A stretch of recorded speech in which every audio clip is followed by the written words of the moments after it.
everybody, welcome. This is Wendy. So excited you're here today. Hope you had a wonderful Christmas.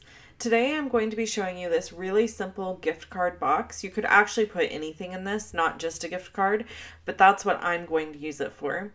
I know it probably seems a little early to start thinking about Valentine's Day, but if you're a crafter, you know that we start thinking about these things way before the event. So I'm using the Sure Do Love You stamp set and Lots of Love box framelits. This is a bundle in the Occasions catalog that will be available on January 3rd.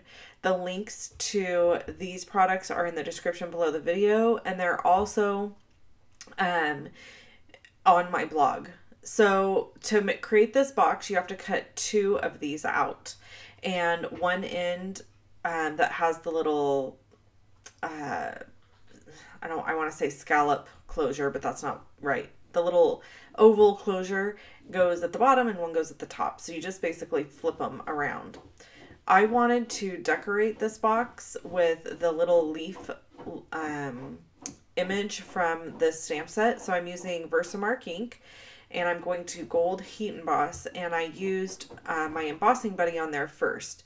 If you're not familiar with heat embossing, the embossing buddy just ensures that you're not going to have any embossing powder sticking into areas that you don't want it to stick to. So you can see here that there's embossing powder everywhere, but when I kind of give this a little tap, all of that will fall away.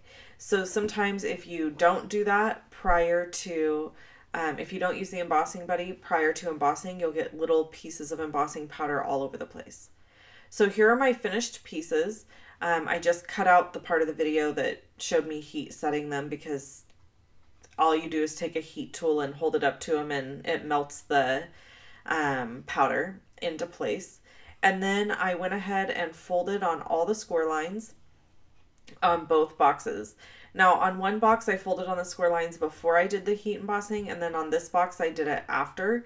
I really don't think it makes a huge difference. The one that I didn't fold prior did have a little bit better stamped images on the corners, but it really doesn't matter. Nobody's going to pay that close of attention. So just folding on all these score lines, and then I'm going to assemble the box.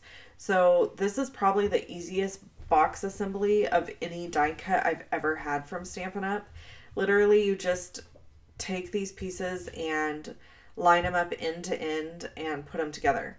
Now I chose to use tear and tape adhesive on this because I did not want it to peel apart at all.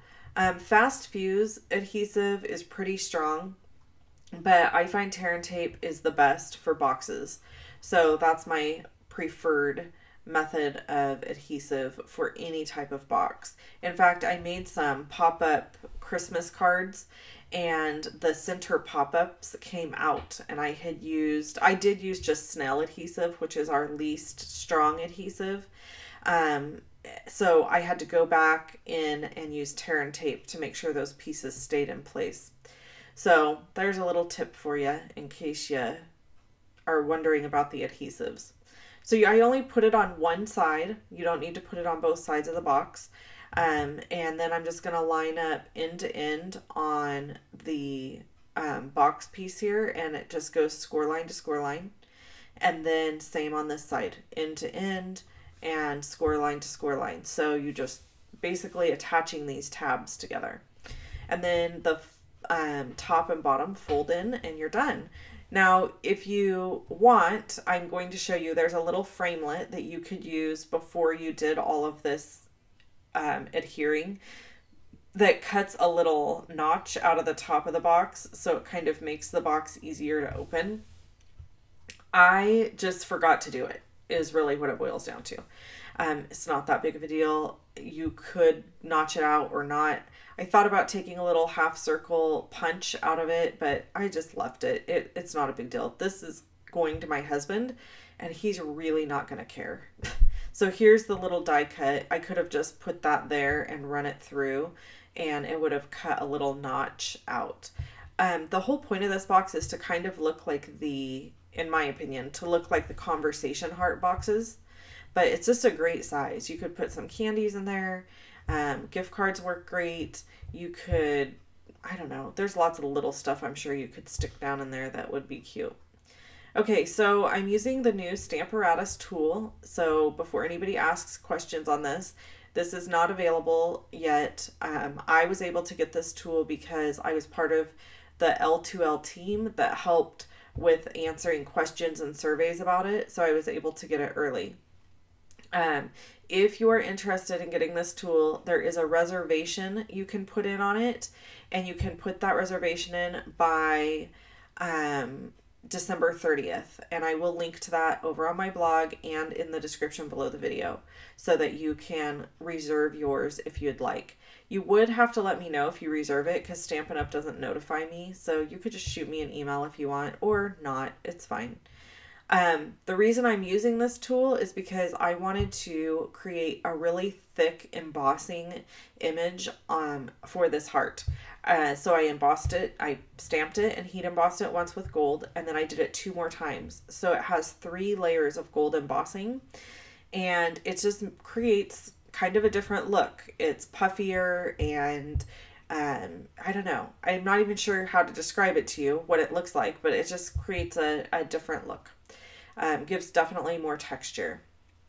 So then I took True Gentleman Designer Series paper from the new Occasions catalog, which is also, this paper will also be available on January 3rd.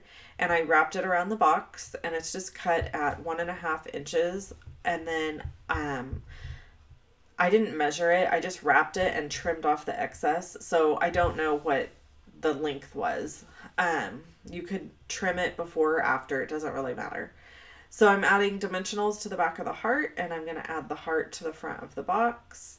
And I did stamp that on Island Indigo paper. I don't know if I mentioned that. And the box is Early Espresso. And then here I'm going to use Crumb Cake cardstock, and I'm going to stamp the Sure Do Love You sentiment. And I'm stamping it in Early Espresso. And prior to using this part with the Stamparatus, I actually used a clear block and stamped it on a piece of crumb cake, and it really did not come out very well. I needed to stamp it more than once in the same place, which is kind of the whole point of a tool like this. So I was able to stamp this over and over until I got it to the desired darkness. And basically what it boils down to is my Early Espresso ink needs to be re-inked, and it would have probably stamped fine the first time. But because it was kind of running out of ink, I had to stamp it over and over again. And so this just shows you it gets it in the perfect spot every time, and it just darkens the ink as you go. So I hope that helps with the whole explanation of why I'm doing it this way. So you could see I stamped it several times, and then I just ran it through the Big Shot, and I have my little piece all finished, and I'm putting that on top of the heart. So that's it. That's my sweet little box, and I put a Bass Pro gift card in here, and he will love this for Valentine's. We usually actually don't do Valentine's Day gifts.